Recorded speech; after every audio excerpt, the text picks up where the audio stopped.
সংসারের টুকটাক কাজ করতে করতেই দিনের অর্ধেকটা সময় চলে যায়, তবুও সংসার মানে শান্তি। যাই হোক, হাজবেন্ড কি বাজার করলেন তাই নিয়েই থাকছে আজকের ব্লগটা। হ্যালো এভরিওয়ান, আসসালামু আলাইকুম। কেমন আছেন সবাই? আশা করি আপনারা সবাই অনেক বেশি ভালো আছেন। আমিও আলহামদুলিল্লাহ ভালো আছি। এই তো সকালের দিকে আমরা নাস্তা করে নিয়েছি।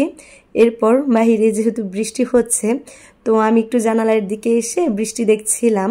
এইদিকে আপনাদের ভাইয়া দুপুরে রান্না করার জন্য জালি কাটতেছিল। আচ্ছা, আপনারা এই চাল কুমড়াকে কী নামে চিনেন? আমাদের এদিকে তো এই চাল কুমড়াকে জালি বলে।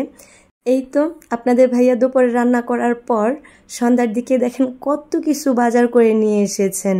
বাজারের মধ্যে এই তো এখানে ছিল রুটি, কলা, পুরি, চটপুটি, বিস্কিট, কেক। বিকেলের দিকে আমার অনেক ক্ষুধা লেগেছিল, যদিও আপনাদের ভাইয়াকে আমি কথা বলিনি। তো রান্না করে গিয়ে দেখছিলাম কি রান্না করা যায়। পরে দেখলাম সেমাই আর চা আছে, আর তেমন কিছুই নেই। অবশ্য পাস্তা ছিল, ছোট বাচ্চা নিয়ে ঝামেলা করতে চাইনি, বা বলতে পারেন ঝামেলা রান্না করতে চাইনি।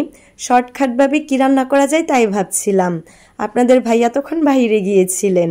যাই হোক, পরে সেমাই আর চা রান্না করলাম। সেমাই একটু বেশি করেই রান্না করেছিলাম, যেন আপনাদের ভাইয়া বাহির থেকে এসেও যেন খেতে পারে। আর চায়ের কথা কি বলবো, এটা তো ইতিহাস। চা পাতি নষ্ট ছিল, শুধু শুধু এতগুলো চিনি আর দুধ দিয়ে চা বানালাম, পরে দেখি চা নষ্ট হয়ে গেছে। আমি সেমাই রান্না করলাম, ওমা আপনাদের ভাইয়া দেখি বাহির থেকে চটপটি, আমার পছন্দের পুরি, কেক, বিস্কিট নিয়ে এসেছেন। কেমন লাগে বলেন? বিকেলের দিকে ক্ষুধায় কিছু পেলাম না খেতে, আর হ্যাঁ, সন্ধ্যায় দেখেন সামনে কত খাবার। সেমাই রান্না করার পর মনে হচ্ছে দুধটা একটু কম পড়ে গেছে। ছোটোর সময় আমার মাকে দেখতাম অনেক দুধ দিয়ে সেমাই রান্না করতেন, আর এখন এই সময় কোথায় পাবো বলেন? এত দূরে থাকি, মন চাইলেও কিছু খেতে পারি না। ছোট সময় তো মা সেমাই রান্না করলেই বলতাম চিনি হয়নি। আমি তো অনেক মিষ্টি পছন্দ করি। মা তখন বলতো দোকানের সব চিনি দিয়ে দিলেও তোর কাছে মনে হবে সেমাই মিষ্টি হয়নি। বয়স দিতে গিয়ে পুরনো কথা মনে পড়ে গেল। কি সুন্দর ছিল আগের দিনগুলো। যত বয়স বাড়ছে তত কাঁধে দায়িত্ব। বারবার সময় এখন এটা মনে করিয়ে দেয় তুমি আর একা নও, তোমার একটা বাচ্চা আছে, তার সব কিছু তোমাকে ঘিরেই, তুমি যে মা। যাই হোক, এই তো এইদিকে আপনাদের ভাইয়া কিছু কাঁচা বাজারও নিয়ে এসেছেন। বাজারের মধ্যে এখানে ছিল ঢেঁড়স, চিচিঙ্গা, মুরগি, লতি, মুলাম, জালি।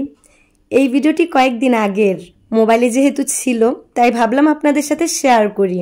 আজকে এই পর্যন্তই। ভিডিওটি ভালো লাগলে লাইক, কমেন্ট, শেয়ার করে দিবেন। ভালো থাকবেন সবাই। আল্লাহ হাফেজ।